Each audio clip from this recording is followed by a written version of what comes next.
Hello everyone, my name is Jason, and today I wanted to show you my djembe drum. I made some notes, so I've got them right here in front of me because I couldn't memorize everything. This is it right here, next to me. It is a hand drum. This is the case that it's in. It's always good to keep your musical instruments in some kind of protective case because it keeps them safe and from damage. This is padded here. So we can toss that over there. So this is a hand drum, and it is a rope-tuned drum. And the name djembe is spelled with a D, J-E-M-B-E. So the D is silent, so you don't pronounce the D. And it actually comes from the Bambara phrase. Bambara is a people group in the country of Mali in Africa. And the phrase, and I don't speak this language, so I'm not going to pronounce it correctly, is Anka-je, Anka-be, which means everyone gather together in peace. And so the je means gather, and the be part means peace. So djembe means gather in peace, essentially. And I'm going to show you the drum up close. So as you can see, there is rope around it, and there's two rings. There's a ring at the bottom, like that there, and a ring at the top, and they wrap the rope around the two rings, and that's how they tighten it, and that's how they tighten the top on the drum, and that's usually made out of some kind of animal skin, and the base is usually made out of some kind of a wood or something like that. So that's what it looks like. In a few minutes, I'm going to bring it up close so I can show you the different sounds that it makes, but a couple of disclaimers first. I am not a professional drummer. I've never taken any lessons, and so I don't know proper techniques. What this video is about showing the drum and about exploring the different kinds of sounds that you can make with the drum. So let's see. Rope tune from West Africa, country of Mali. It is very old. It comes from, the first record of it is probably around 1230, and that's like almost 800 years ago, right? Is that right? No, yes, almost 800 years ago. So it's very, very old. It's been around for a very, very long time.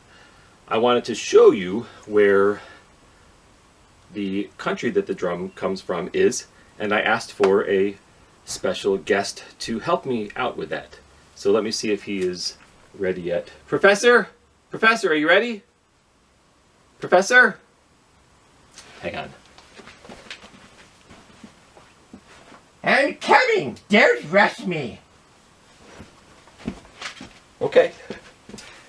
He's going to show you where Africa is. So let's hear from the professor now.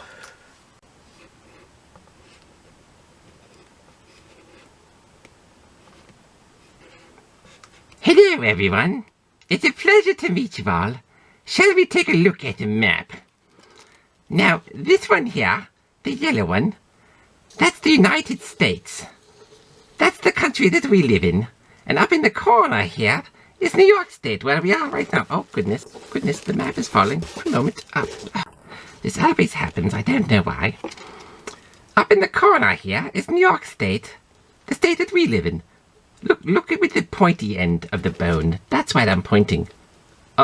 Professor, did you just say bone? Yes, is that a problem? Where did you get a bone? Don't worry about it.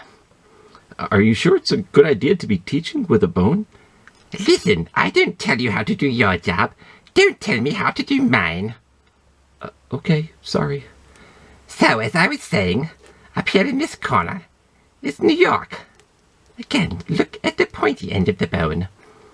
United States and New York State. This big one here is Africa, and the country of Mali is the green one right here. Oh, the map. Oh my goodness, get out there. The green one here is Mali, and that is where the djembe drum comes from. So Africa and Mali. Mali is also a country. Africa is not a country, but Mali is. Africa, oh, get up there. Africa, United States. Are we clear? Yes, thank you, Professor. You're welcome. See you again next time.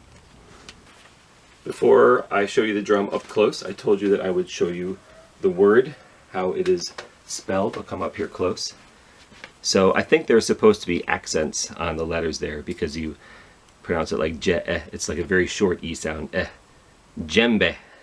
So there's the D, and there's the J, and the E, and the M, and the B, and the E. Djembe. So I say the D is silent, but you really do get like dj. You say dj together, dj, j, j, j, j, j. So you gotta get a little bit of the D in there if you really want to pronounce it right. But otherwise, don't worry about it. So it is a very interestingly spelled word for those of us who are familiar with English. So next, let me show you how I usually hold it.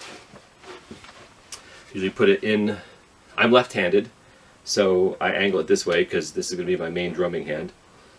And I just rest it between my legs. Usually I take my ring off. It's good to take rings off because you can damage the top of the drum. And so it's, and make sure you're sitting comfortably. Again, I'm not a professional, this is just how I do it. And so this is kind of how you position yourself to play the drum. And now I will show you a close-up of the different types of sounds that you can make from it. Before I begin, I just wanted to say again that I am not a professional drummer. So the first sound I want to show you is if you hit it in the middle and it resonates, that's a really deep bass sound.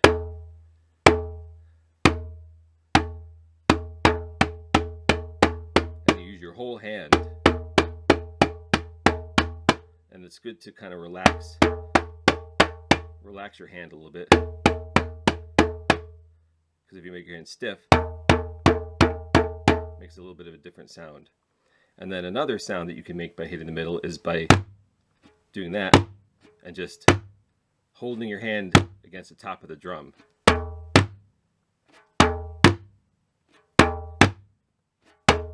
Like that. So you can even use those two sounds to make a little bit of a drum song.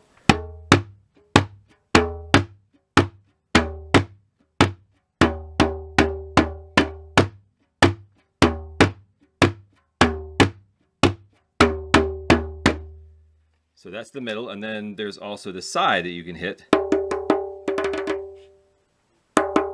See how it makes a higher pitch sound? And I usually use my first 3 fingers.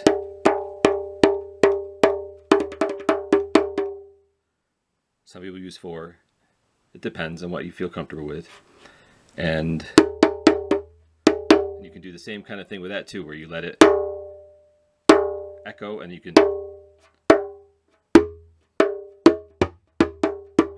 notice how it gets deeper as you get into the middle of the drum like that.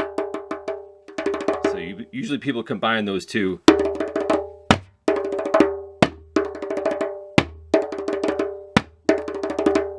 Like that.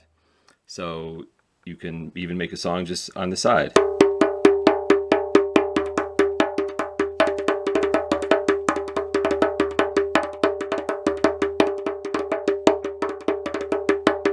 That. And there's so many other different kinds of sounds you can make. Some people like to use this as a sound, you know.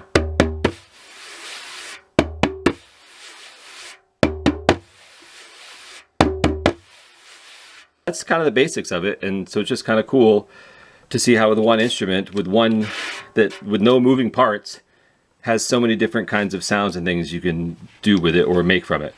So again, just this is kind of a little something that I'm doing off the fly. Not because I necessarily know what I'm doing, but you don't have to. That's the whole point, the beauty of it, right? Is that you don't have to know what you're doing. You can just have fun. And if you really like it, then you can take lessons and you can learn more about it and how to do it, but you don't need to. You can just have fun with it. So like, something's rattling down there.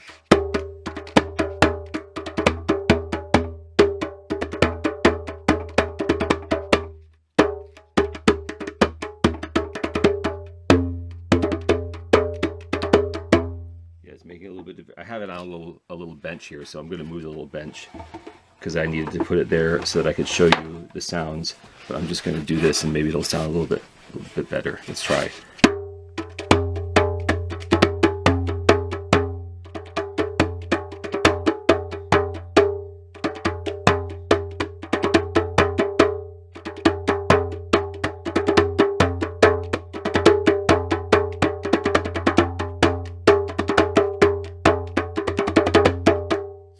That wasn't really, I lost my rhythm there for a minute. So that's just a little introduction to the drum and what you can do with it.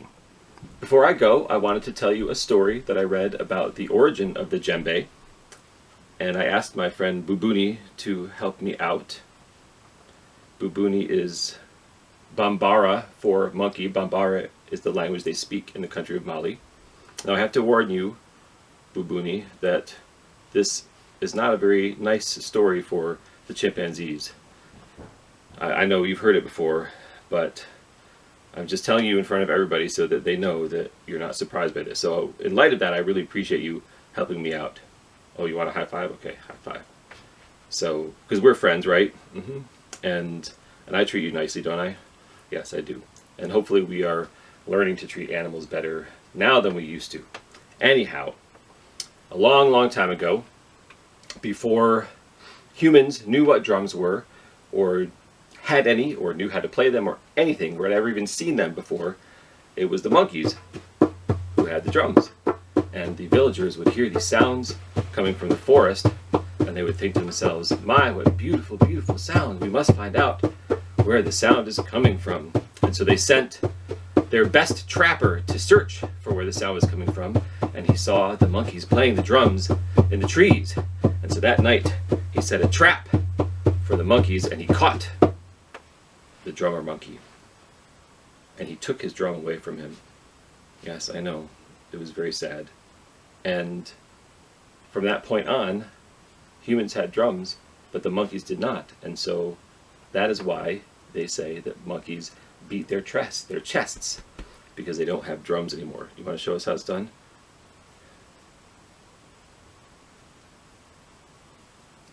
Shall I accompany you?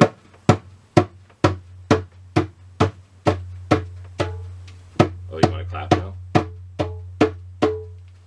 Anyway, so that's why monkeys beat their chests, because the humans took their drums away from them. So, a sad story, but an interesting story and a part of our history and our culture. Thank you, Bubuni, for helping me out, and hopefully we will see you again in another skit. Would you like to do that? All right. Okay, see you guys next time. Don't forget to like and subscribe,